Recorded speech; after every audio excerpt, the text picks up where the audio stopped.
Here, our kids will be in 10th grade, 5th grade, 3rd grade, kindergarten, and preschool. So we have our hands full with lots of different ages and lots of different grades.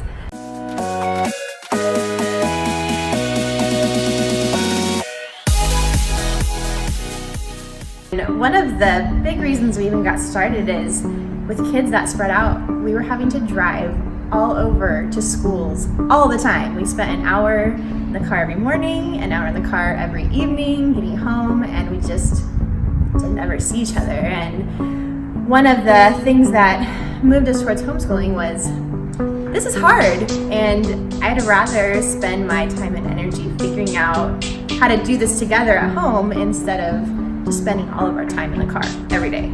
So that was one of the things that got us looking at homeschooling, and it's been a challenge, but it's also been really awesome. So there's a few things that have helped us in this homeschooling journey as we have figured out how to school this huge, all these different ages of kids that we have.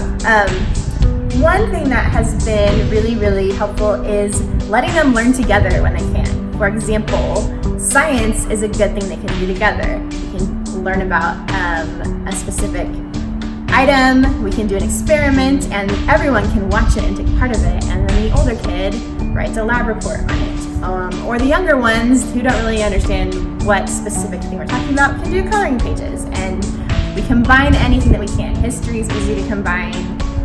We do a lot of reading together, and we even have the older kids help the younger kids. They'll read to them, or they'll have the younger kids read to them their little bit beginner books and stuff. So we do a lot of learning together whenever we can.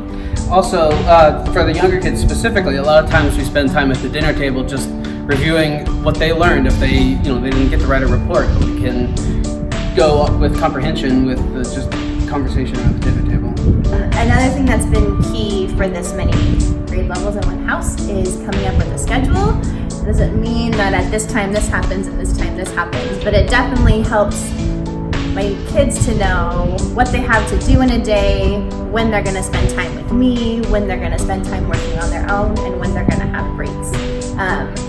Some kids can all sit around the table and do their work at the same time, which is cool, but mine can't. They need to all have separate spaces, and they need to know what's coming.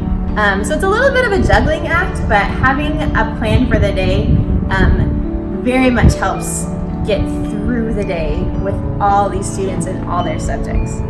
Another thing that has been really, really helpful is being part of class days and occasionally finding classes for our kids to take outside the house so they can be with kids their own age, doing specific stuff for their grade level.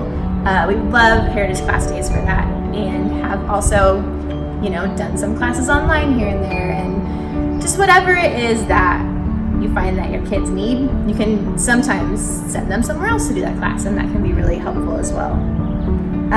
This year especially, we started, my husband started doing some more of the schooling. He works full time, so he's not as available to do all the stuff minute by minute, but he has found some time to help, especially with our oldest. Yeah, I took our oldest, who was in 9th grade this past year, and we did a Bible curriculum, just he and I, through the whole year. And since I work from home fairly frequently, even before all of everybody being at home started, was able to spend time in mornings with him just to going over what he'd recently learned. Also this year, I taught a class at a class day for high school kids in computer programming, which is what I do for a living. So it was nice to be able to share that information with kids who wanted to find out more about computers. And then I think the most important thing with anyone who's homeschooling, but especially if you have a lot of different age levels, is just to be flexible and give yourself grace. And some days it doesn't work and you just have to stop and take a break. Sometimes you get halfway through a curriculum and realize that it's not working for you either, you have to change. Sometimes you just have to move where people are doing stuff. And sometimes you finish a school year and math isn't done and you do it for a few weeks in the summer. But whatever it is, that's one of the really cool things about homeschool is you can change when you need to. So you don't have to be stuck in doing the thing you've been doing. So that's what's helped our family get through. I mean, love homeschooling. Some of the things that we've learned along the way, and I hope that it's helpful to you too.